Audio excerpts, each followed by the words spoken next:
Good morning student, class fifth. आज हम पढ़ेंगे लेसन फिफ्थ। हमारा लेसन फोर्थ तक कार्य हो चुका है। आज हम स्टार्ट करेंगे न्यू लेसन, लेसन फिफ्थ, स्वावलंबी।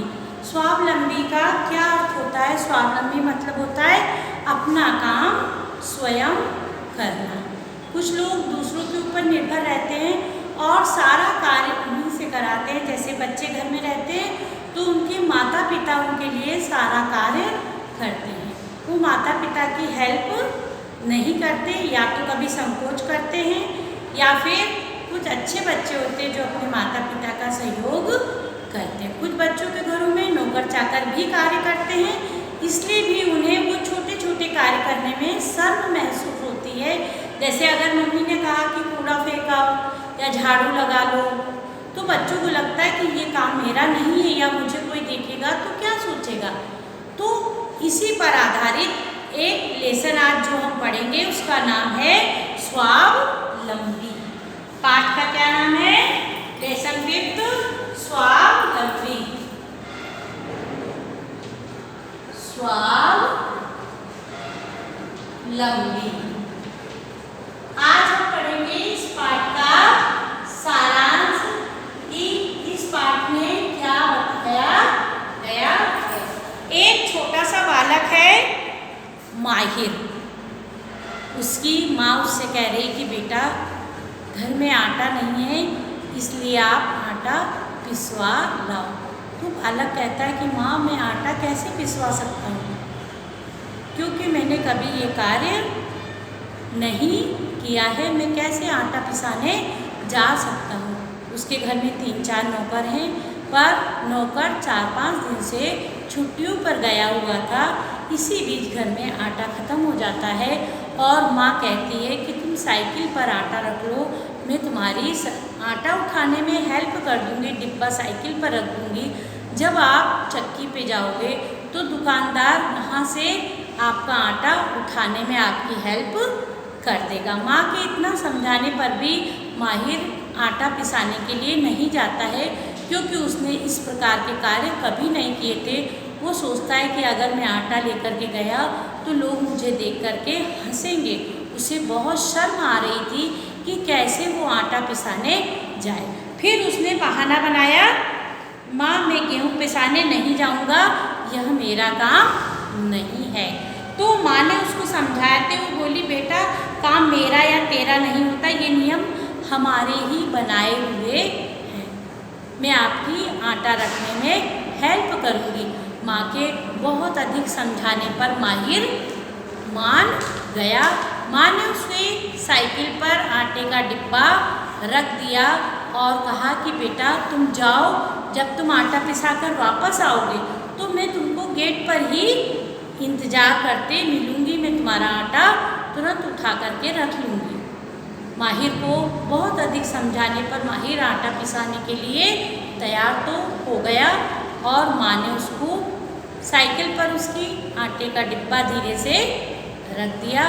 माहिर एक हाथ से साइकिल को संभाले हुआ था और दूसरे हाथ से उसने डिब्बे को पकड़ा हुआ था, क्योंकि आटा चक्की ज़्यादा दूर नहीं थी। माहिर नीचे गर्दन किए हुए था, जिससे कि वो किसी को ना देखे, भले कोई उसको देख ले, उसको बड़ी शर्म आ रही थी, इसलिए वो नीचे गर्दन करके धीरे धीरे अपनी साइकिल को संभालते हुए आगे बढ़ रहा था। और जब वो चक्की के पास पहुंचा तो चक्की वाले ने उसका डिब्बा उतारा। उसने डिब्बे की तौल करवाई तो चक्की वाला कहने लगा कि बेटा जब 3-4 लोग और आ जाएं तब मैं आटा पीसूँगा, इसलिए अभी आटा पीसने में आधे घंटे का समय लगेगा, तब तक आप अपना कोई और कार्य कर लो।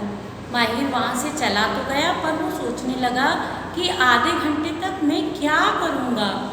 ऐसा सोच ही रहा था तो माहिर ने साइकिल उठाई और अपने सहपाठी संजय से मिलने चला गया, क्योंकि उसने सुना था कि संजय दोपहर के समय खाली रहता है। दोपहर को सारे लोग जितने वर्कर वहाँ काम करते हैं वो लंच करने चले जाते हैं। इस बीच संजय को ही दुकान देखना होती है। तो जब वो गया तो उसने देखा कि उसका दोस्त, उसने सोचा कि संजय गद्दी पर बैठा सेठ की तरह एक दूसरे नौकरों को हुक्म दे रहा होगा। ऐसा वो बड़े बड़े ख्यालात अपने मन में लिए हुए जा रहा था। जब वो दुकान पर पहुंचा तो उसने देखा कि संजय दुकान में झाड़ू लगा रहा है। थोड़ी देर तक वो खड़ा रहा। संजय झाड़ू लगाने में इतना मग्न था कि उसने देखा ही नहीं कि माहिर कब दुकान में आ गया। जब उसने संजय ने देखा तो कहने लगा, अरे माहिर तुम आओ आओ। तो उसने कहा, अरे संजय तुम दुकान में झाड़ू लगा रहे हो? तो उसने कहा, ये तो मैं अक्सर करके करता हूँ, जब मेरे घर में नौकर होते तब भी मैं कभी कभी दुकान में झाड़ू लगा करके सफाई का काम करता हूँ। उसने फिर पूछा, तुम्हें यह सब करने में शर्म नहीं आती?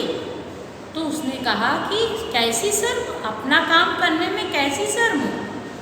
ये तो मेरा स्वयं का कार्य है, इसलिए मुझे इसको करने में शर्म नहीं आती।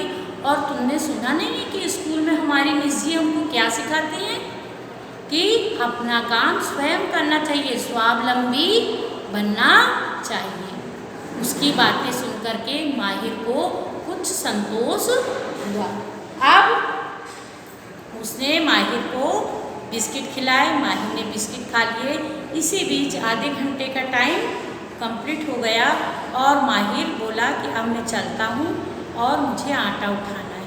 उसने जाकर के आटा उठाया और साइकिल लेकर के इस बार वो गर्व से अपना सिर ऊंचा करके चल रहा था, नीची निगाहें करके घर की तरफ नहीं गया, बल्कि उसे स्वावलंबी होने का सही अर्थ समझ में आ गया। इसलिए बच्चों, हमें भी अपने घर के छोटे मोटे कार्य करना चाहिए और उसमें शर्म महसूस नहीं करना चाहिए। इस कहानी से हमें यही शिक्षा मिलती है कि अपने कार्य करने में कोई शर्म की बात नहीं है। बस हमें गलत कार्य नहीं करना चाहिए, जैसे चोरी करना, किसी को नुकसान पहुंचाना, ये कार्य हमें करना नहीं चाहिए। आज हम इस पाठ के लिखेंगे वर्ड मीनिंग। शब्द और अर्थ। तो चलिए लिखिए, नियुक्त। नियुक्त मतलब जो किसी पद पर, जो किसी पद पर रखा गया हो। ठीक, अब लिखिए किराने की दुकान। किराने की दुकान अर्थात वह दुकान जिसमें घर में इस्तेमाल होने वाली रोजमर्रा की चीजें मिलती हैं। देखिए, घर में इस्तेमाल होने वाली रोजमर्रा की वस्तुएं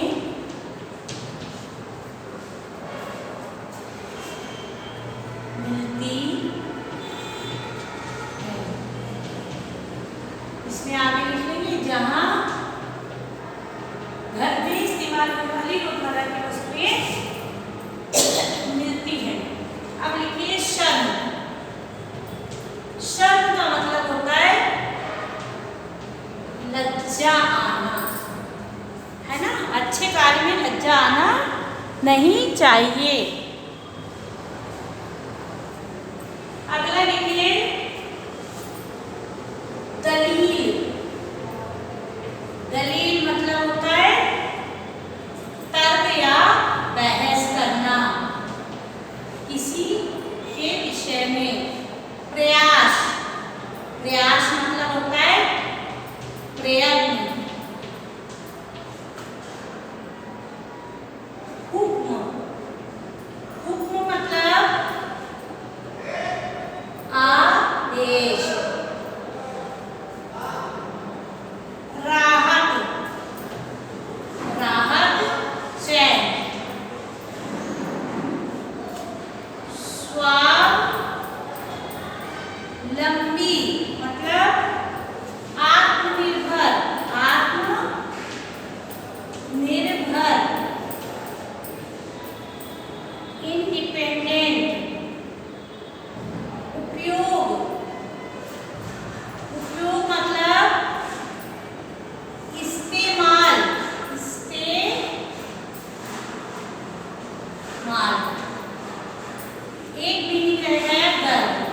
गर्भ मतलब होता है